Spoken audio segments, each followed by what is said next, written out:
আসসালামু আলাইকুম প্রিয় ছাত্রীরা, আজকে গার্হস্থ্য বিজ্ঞান অনলাইন ক্লাসে তোমাদেরকে স্বাগতম। আশা করছি তোমরা ভালো আছো। আমি রোকসানা আক্তার, প্রভাষক, গার্হস্থ্য বিজ্ঞান, ইসলামিয়া কলেজ, চট্টগ্রাম। আজকে আমি আলোচনা করব গার্হস্থ্য বিজ্ঞান প্রথম পত্রের তৃতীয় অধ্যায় নিয়ে। অধ্যায়টির বিষয়বস্তু হচ্ছে গৃহসম্পদ ব্যবস্থাপনা। গৃহসম্পদের শুরুতে আমরা যা পড়ব সেটা হচ্ছে সম্পদ।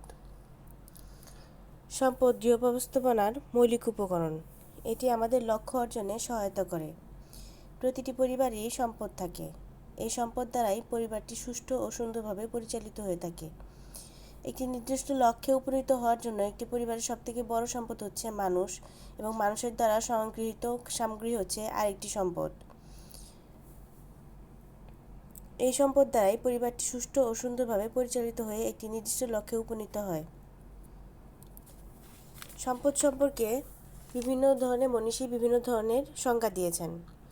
এখানে উল্লেখ করা যায়, ডেকুন বলেছেন, সম্পদ হলো উপায় বা মাধ্যম যা চাহিদা পূরণে ক্ষমতা সম্পন্ন ও প্রধান হাতিয়ার স্বরূপ। নিকেল এবং রাইসের মতে, resource are asset that can be use to accomplish goals.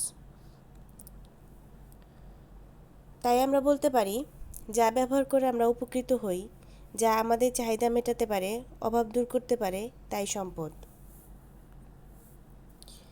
এরপর আসছে সম্পদের বৈশিষ্ট্য।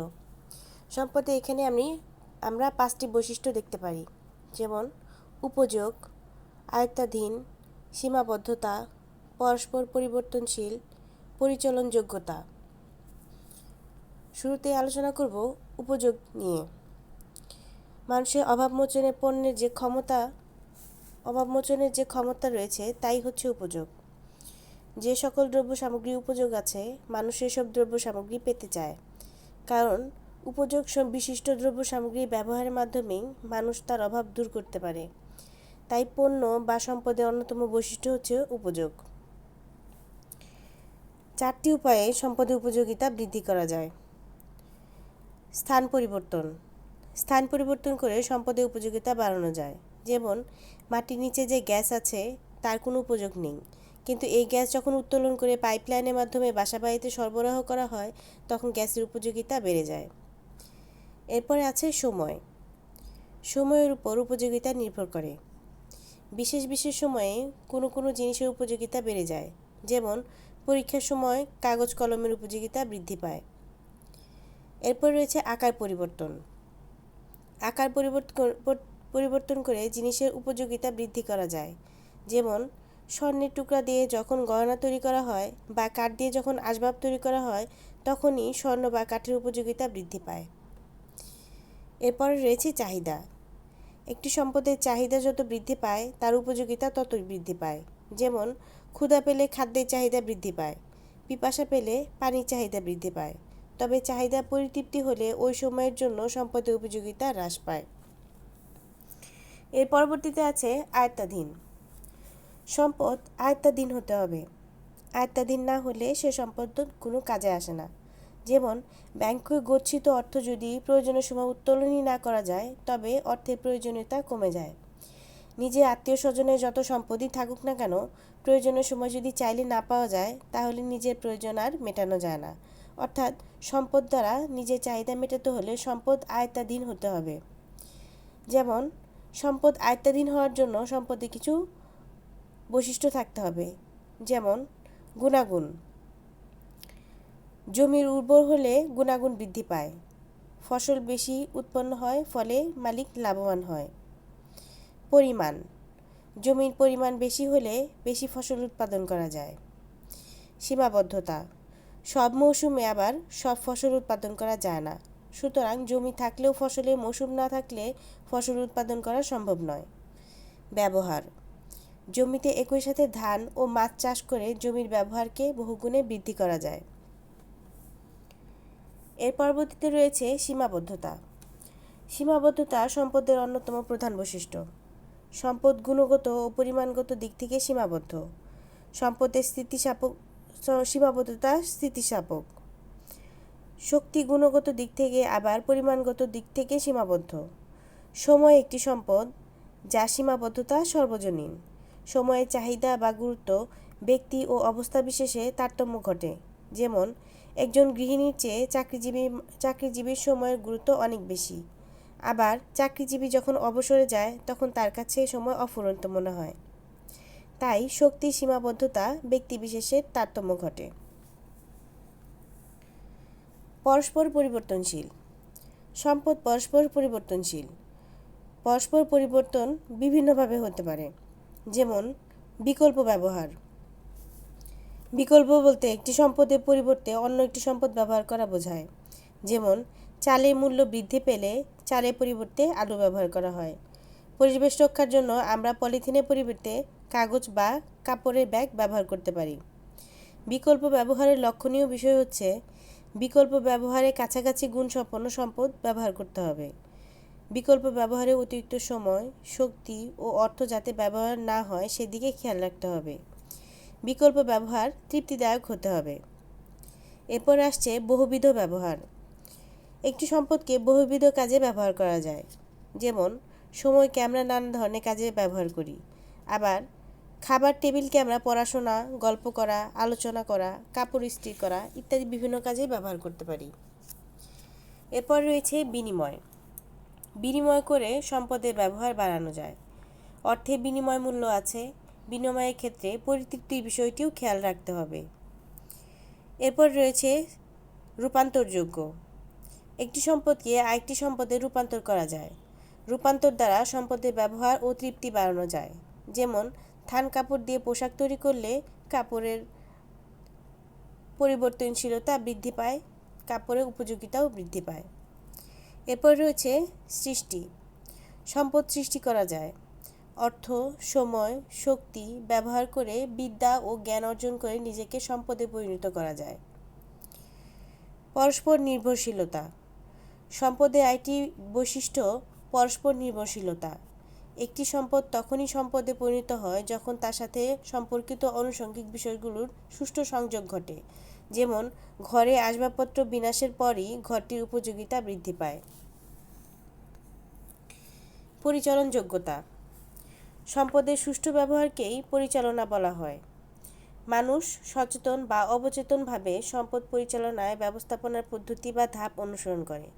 সম্পদ পরিচালনা করা যায় বলেই আমরা উপকৃত হই। যেমন সম্পদ দ্বারা লক্ষ্য অর্জন করা যায়, অর্থনৈতিক উন্নয়ন হয়, সম্পদের আয়ু বাড়ে, অভাব ও দুর্যোগপূর্ণ অবস্থা মোকাবেলা করা যায়, তৃপ্তি ও সন্তুষ্টি লাভ হয়। সম্পদের শ্রেণীবিভাগ। সম্পদই আমাদের সব চাহিদা পূরণের হাতিয়ার। সম্পদকে সাধারণত কয়েকটি ভাগে ভাগ করা হয়েছে। যেমন মানবীয় ও অমানবীয় বা বস্তুবাচক সম্পদ, অর্থনৈতিক ও অর্থনৈতিক সম্পদ, পরিবেশগত সম্পদ, মনস্তাত্ত্বিক সম্পদ। এখানে প্রথমে মানবীয় ও অমানবীয় বা বস্তুবাচক সম্পদগুলোর সম্পর্কে একটি ছক দেওয়া হয়েছে। মানবীয় ও অমানবীয় বা বস্তুবাচক সম্পদকে প্রথমে আমরা দুই ভাগে ভাগ করতে পারি। যেমন মানবীয় বা অমানবীয় বা বস্তুবাচক। মানবীয়ের মধ্যে রয়েছে সময়, শক্তি, জ্ঞান, দক্ষতা, কর্মক্ষমতা। আর অমানবীয় বা বস্তুবাচক সম্পদের মধ্যে রয়েছে অর্থ, জমি, বাড়িঘর, অলংকার, সামাজিক সুযোগ সুবিধা ইত্যাদি। শুরুতেই আলোচনা করব মানবীয় সম্পদ নিয়ে। মানবীয় সম্পদ হস্তান্তরযোগ্য নয়। এটি মানুষের অন্তর্নিহিত গুণ। এটি ব্যবহারে বৃদ্ধি পায় এবং অপব্যবহারে বিনষ্ট হয়। যেমন সময়, জ্ঞান, দক্ষতা, কর্মক্ষমতা ইত্যাদি। মানবীয় সম্পদ দুই ধরনের।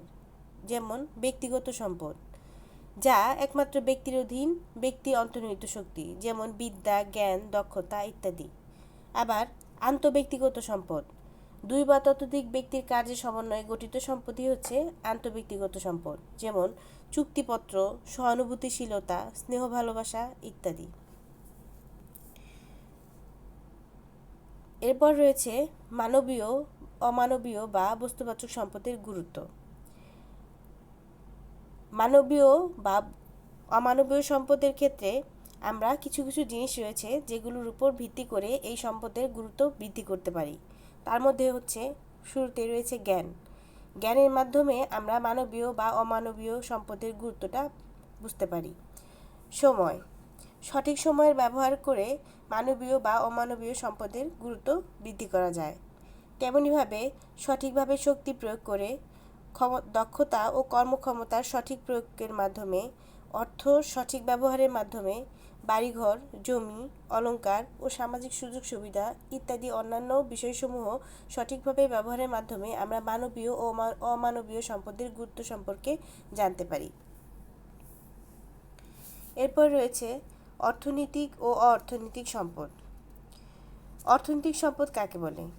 যে সম্পদ চাহিদার তুলনায় কম, যা বিনিময় মূল্য আছে, হস্তান্তরযোগ্য, দুর্লভ ও পরিমাণযোগ্য, তাই অর্থনৈতিক সম্পদ, যেমন টাকা, জমি ইত্যাদি।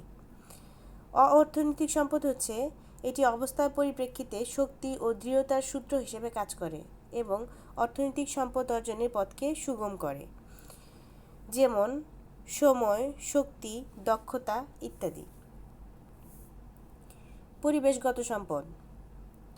পরিবেশগত দিক থেকে সম্পদকে নিম্ন কয়েকটি ভাগে ভাগ করা যায়, যেমন প্রাকৃতিক সম্পদ। পরিবেশগত প্রকৃতি থেকে আমরা যেসব সম্পদ পাই তাই প্রাকৃতিক সম্পদ, যেমন খাদ্যশস্য, আলো, বাতাস, পানি ইত্যাদি।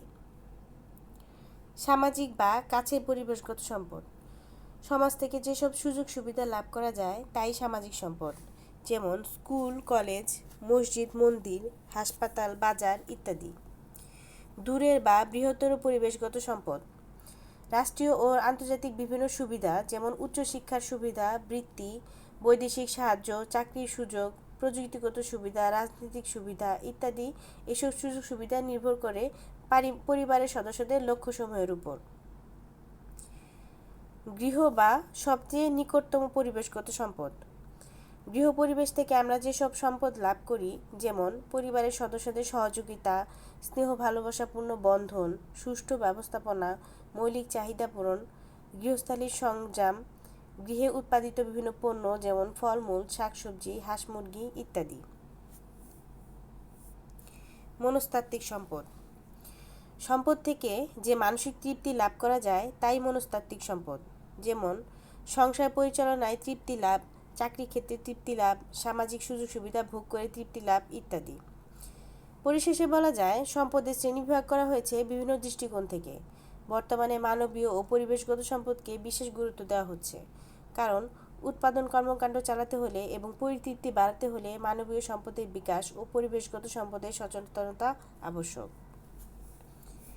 এরপরে আমরা আলোচনা করব অর্থ সম্পদ ব্যবস্থাপনা নিয়ে।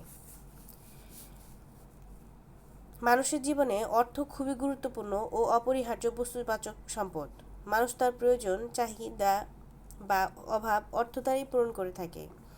অর্থের বিনিময় মূল্য আছে। আমরা আমাদের প্রয়োজনীয় দ্রব্য সামগ্রী ও সেবাকর্ম অর্থের বিনিময়েই অর্জন করে থাকি। তবে অর্থের সীমাবদ্ধতাও রয়েছে এবং আমাদের চাহিদা বা অভাবও অসীম। সীমিত সম্পদ দ্বারা অসীম চাহিদা পূরণ করতে হলে দরকার অর্থ ব্যবস্থাপনা। অর্থ ব্যবস্থাপনা বলতে বোঝায় অভাব বা চাহিদা পূরণ করতে অর্থকে কিভাবে ব্যবহার করতে হবে তার ব্যবস্থা গ্রহণ করা। এতেই অর্থের অপচয় হ্রাস পায় এবং অর্থ থেকে সর্বাধিক পরিতৃপ্তি লাভ করা যায়।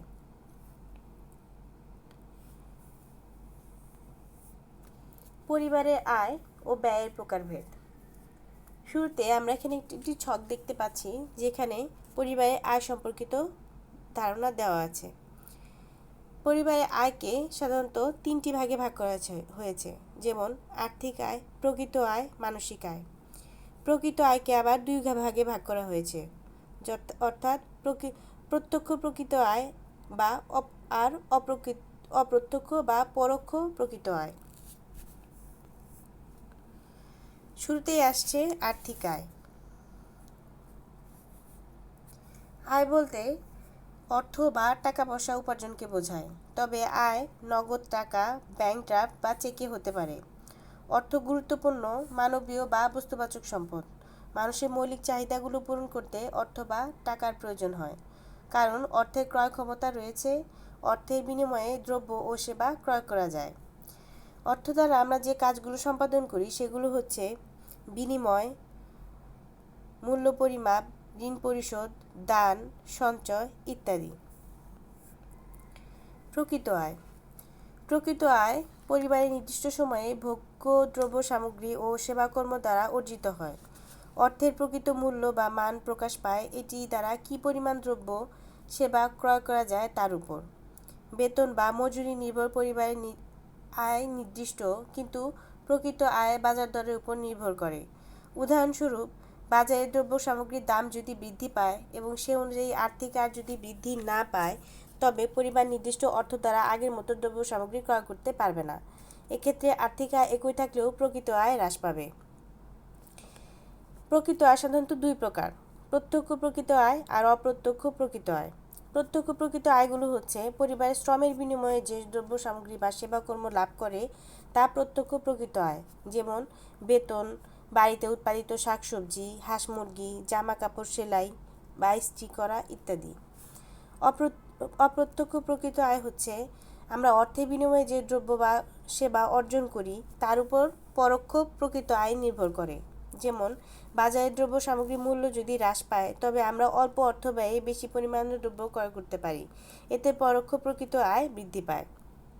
আবার পরিচিত কোনো পেশাজীবীর নিকট থেকে কম মূল্যে বা বিনামূল্যে সেবা গ্রহণ করতে পারি, অথবা সরকারি সেবা কম মূল্যে বা বিনামূল্যে গ্রহণ করা যায় ইত্যাদি অপ্রত্যক্ষ বা পরোক্ষ প্রকৃত আয়ের উদাহরণ। মানসিক আয়। মানসিক আয় এক ধরনের অনুভূতি। অর্থ ব্যয় করেও প্রকৃত আয় থেকে আমরা যদি মানসিক তৃপ্তি পাই, সেটা মানসিক আয়। যেমন কোনো দ্রব্য ক্রয় করে যদি আমরা তৃপ্তি পাই, সবাই ইতিবাচক মন্তব্য করে, তখন মানসিক আয় বৃদ্ধি পায়। আবার দ্রব্য ক্রয় করার পর বাড়িতে এসে যদি মনে অতৃপ্তি আসে বা অন্য কেউ নেতিবাচক কোনো মন্তব্য করে, তবে মানসিক আয় হ্রাস পায়। আবার নিজ হাতে উৎপাদিত শাকসবজি আহার করলে আমাদের মধ্যে মানসিক তৃপ্তি লাভ করার অনুভূতি আসে। এরপরে রয়েছে পারিবারিক ব্যয়। পরিবারের আয় সম্পর্কে জানার পর আমাদের পরিবারের ব্যয় সম্পর্কে জানা দরকার, কারণ বাজেট পরিবারের আয় ও ব্যয়ের উপর নির্ভর করে। নিম্নলিখিত বিষয়ের উপর আয় বা ব্যয় নির্ভর করে।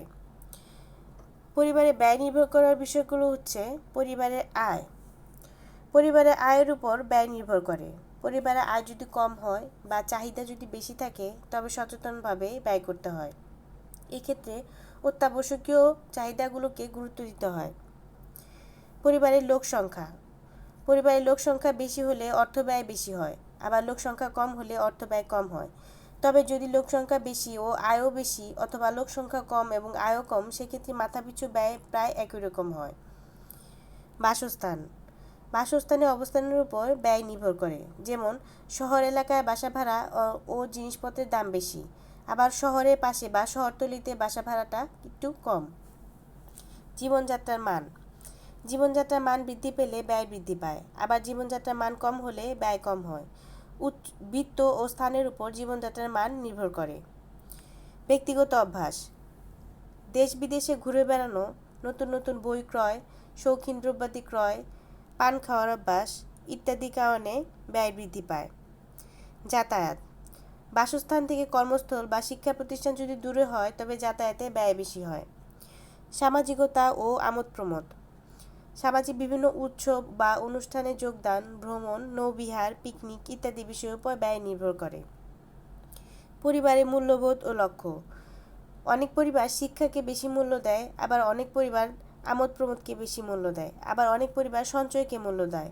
সুতরাং যে পরিবার যে বিষয়কে মূল্য দেয় তার উপর ব্যয় নির্ভর করে। এর পরবর্তীতে রয়েছে বাজেট। বাজেট কথাটি যদিও ফরাসি শব্দ বাজেট থেকে এসেছে, এটি অর্থ হচ্ছে আয় ও ব্যয়ের আনুমানিক হিসাব। বাজেট হচ্ছে আয় অনুযায়ী সম্ভাব্য ব্যয়ের দলিল। একটি নির্দিষ্ট সময়ে নির্দিষ্ট আয় অনুযায়ী কোন খাতে কী পরিমাণ অর্থ ব্যয় করতে হবে তা নির্ধারণ করাই হচ্ছে বাজেটের কাজ। বাজেট হচ্ছে সচেতনভাবে অর্থ ব্যয়ের একটি নির্দেশিকা। তো দুটি বিষয়ের উপর ভিত্তি করে বাজেট করা হয়, এক হচ্ছে অর্থ, দ্বিতীয় হচ্ছে সময়। বাজেটের প্রকারভেদ। বাজেটকে সাধারণত 3 ভাগে ভাগ করা যায়: সুষম বাজেট, উদ্বৃত্ত বাজেট, ঘাটতি বাজেট। সুষম বাজেট: আয় ব্যয়ের সমতা রক্ষা করে যে বাজেট করা হয় তা সুষম বাজেট। উদ্বৃত্ত বাজেট: আয় অপেক্ষা ব্যয় যদি কম হয় সেটা উদ্বৃত্ত বাজেট। ঘাটতি বাজেট: আয় অপেক্ষা যদি ব্যয় বেশি হয় তখন সেটাকে ঘাটতি বাজেট বলা হয়। সময়ের উপর ভিত্তি করেও আবার বাজেটকে 4 ভাগে ভাগ করা হয়েছে, অর্থাৎ দৈনিক বাজেট, সাপ্তাহিক বাজেট, মাসিক বাজেট, বার্ষিক বাজেট। দৈনিক বাজেট: প্রতিদিন যে আয়ের উপর ভিত্তি করে যে বাজেট করা হয় তা হচ্ছে দৈনিক বাজেট। সাপ্তাহিক বাজেট হচ্ছে এক সপ্তাহের উপর বা এক সপ্তাহ সময় নিয়ে যে বাজারে নির্দেশ করা হয় বা আয়ের পরিবর্তে যে ব্যয় নির্দেশনা করা হয় সেটাকে বলা হয় সাপ্তাহিক বাজেট। এমনভাবে মাসিক বাজেট হচ্ছে মাসের উপর ভিত্তি করে এবং বার্ষিক বাজেট হচ্ছে পুরো বছরের উপর ভিত্তি করে বাজেটটি তৈরি করা হয়। এরপর রয়েছে বাজেটের সুবিধা, বাজেটের সীমাবদ্ধতা ও বাজেটের বিবেচ্য বিষয়গুলো। শুরুতে বাজেটের সুবিধা নিয়ে কিছু আলোচনা করছি। বাজেট পরিবারে আয় ও ব্যয়ের মধ্যে সমতা রক্ষা করে। বাজেটের মাধ্যমে আয় ও ব্যয় সম্পর্কে পর্যাপ্ত তথ্য পাওয়া যায়। আয় বুঝে ব্যয় করতে শেখায়। বাজেট অর্থের অপচয় রোধ করে। সীমিত আয়ের মধ্যে পরিবারের সদস্যদের প্রয়োজনীয় চাহিদা পূরণ করা সম্ভব হয়। অর্থ সঞ্চয় করা সম্ভব হয়, ফলে বিপদের সময় বা উৎসব অনুষ্ঠানে অর্থ ব্যয় করা সহজ হয়। বাজেটের সঞ্চিত অর্থ দীর্ঘমেয়াদী লক্ষ্য অর্জনের ক্ষেত্রে সিদ্ধান্ত গ্রহণে এবং তা বাস্তবায়নে সাহায্য করে। বাজেট করা থাকলে পণ্য ক্রয় করতে সময় ও শক্তি অপচয় হয় না। বাজেটে সঞ্চিত অর্থ বিনিয়োগ করে আয় বাড়ানো যায়। অর্থ সঞ্চয়ে ও ক্রয়ের ক্ষেত্রে সুঅভ্যাস গঠিত হয়। বাজেট পরিমাণে মান, মূল্যবোধ বজায় রেখে লক্ষ্যে পৌঁছাতে সাহায্য করে। এ তো গেল বাজেটের সুবিধাগুলো। এখন বাজেটের কিছু সীমাবদ্ধতাও রয়েছে। বাজেটের সীমাবদ্ধতাগুলো হচ্ছে: বাজেট ব্যক্তির পছন্দকে সীমাবদ্ধ করে, ফলে ইচ্ছামতো পণ্য ক্রয় করা সবসময় সম্ভব হয় না। বাজেট পর্যাপ্ত আয়কে অপর্যাপ্ত আয়ে পরিণত করতে পারে না। বাজেটের ক্ষেত্রে কিছু বিবেচ্য বিষয় রয়েছে যেগুলো বাজেটের জন্য অবশ্যই লক্ষণীয়। তো বাজেটের সময় বিবেচ্য বিষয়গুলো হলো: পরিবারের সদস্যদের প্রয়োজনীয় দ্রব্যের তালিকা তৈরি করতে হবে। তালিকাভুক্ত প্রত্যেকটি দ্রব্যের মূল্য নির্ধারণ করে মোট মূল্য বের করতে হবে। পরিবারের সবার মতামত জানতে হবে। যে সময়ে বাজেট করা হবে সে সময়ে আয় হিসাব করতে হবে। আনুমানিক আয়ের সাথে সম্ভাব্য ব্যয়ের সমতা রক্ষা করতে হবে। সঞ্চয়ের ব্যবস্থা বাজেট পরিকল্পনায় থাকতে হবে। পরিকল্পনাটি বাস্তবায়নের ব্যবস্থা গ্রহণ করতে হবে। বাজেটের খাত: বাজেট প্রস্তুত করার সময় প্রথমে সম্ভাব্য আয় নির্দিষ্ট করে নিতে হবে। তারপর ব্যয়ের খাতসমূহ গুরুত্বের ভিত্তিতে ধারাবাহিকভাবে সাজাতে হবে। প্রতিটি পরিবারে ব্যয়ের খাত একরকম নয়, তবে প্রধান খাতগুলো প্রায় সব পরিবারেই একই রকম হয়ে থাকে। খাতগুলো হলো খাদ্য, পোশাক, বাসস্থান, শিক্ষা, চিকিৎসা, যাতায়াত, যোগাযোগ ইত্যাদি। তো শুরুতে বাজেটের যে খাতগুলো রয়েছে সেগুলো সম্পর্কে একটু আলোচনা করছি। শুরুতে হচ্ছে খাদ্য। মাসিক যেমন বাজার থাকে, যেমন চাল, আটা, তেল, ডাল, চিনি, মশলা ইত্যাদি। এছাড়া রয়েছে দৈনন্দিন বাজার, যেমন মাছ, মাংস, ডিম, দুধ, শাকসবজি ইত্যাদি। খাতগুলো প্রত্যেকটি পরিবারে একই রকম হয়ে থাকে। এর পরবর্তীতে আছে পোশাক। দৈনিক পরিধেয় বস্ত্র, স্কুল ও কলেজ ড্রেস, উৎসব অনুষ্ঠানের পোশাক, বিছানার চাদর, কভার, জুতা, স্যান্ডেল, প্রসাধনী ইত্যাদি। বাসস্থান: নিজ নিজ বাড়ি মেরামত, ট্যাক্স, বাড়ি ভাড়া, গ্যাস, বিদ্যুৎ, পানি, সার্ভিস চার্জ ইত্যাদি। শিক্ষাক্ষেত্রে বাজেটগুলো হচ্ছে: স্কুল কলেজের বেতন, বই, খাতা, কলম, পেন্সিল, গৃহশিক্ষকের বেতন ইত্যাদি। চিকিৎসা ক্ষেত্রে বাজেটগুলো হতে পারে চিকিৎসকের ফি, রোগ নির্ণয় সংক্রান্ত পরীক্ষা নিরীক্ষা ব্যয়, ওষুধ, পথ্য ইত্যাদি। যাতায়াতের বাজেট হচ্ছে রিক্সা, বাস, ট্রেন, ট্যাক্সি ইত্যাদিতে যাতায়াত ব্যয়। যোগাযোগ: telephone bill, mobile bill, internet bill ইত্যাদি যোগাযোগ বাজেটের ক্ষেত্রে পড়ে। পত্রিকা: মাসিক, পাক্ষিক, সাপ্তাহিক পত্রিকা ইত্যাদি আমরা পত্রিকার ক্ষেত্রে এই বাজেটটি তৈরি করতে পারি। পরিষ্কারক সামগ্রী, সাবান, হারপিক, টুথপেস্ট, ব্রাশ ইত্যাদি। এভাবে দান, জাকাত, সঞ্চয় এবং অন্যান্য ব্যয় প্রভৃতি বাজেটের খাতগুলো হিসেবে ব্যবহৃত হয়। তো এইগুলো হচ্ছে বাজেটের খাত। এই খাতগুলো মোটামুটি সব পরিবারেই একই রকম হয়ে থাকে। তবুও কিছু কিছু পরিবার রয়েছে যারা প্রায়োরিটির দিক থেকে বা গুরুত্বতার দিক থেকে বাজেটের গুরুত্ব কম বেশি করতে পারে। যেমন কোনো কোনো পরিবার শিক্ষাখাতে বেশি খরচ না করে তারা আমোদ প্রমোদে বেশি খরচ করে থাকে। আবার কোনো কোনো পরিবার খেলাধুলার ক্ষেত্রে বেশি খরচ করে থাকে, সেক্ষেত্রে তাদের বাজেটের খাতটাও সেভাবে নির্ধারিত হয়ে থাকে।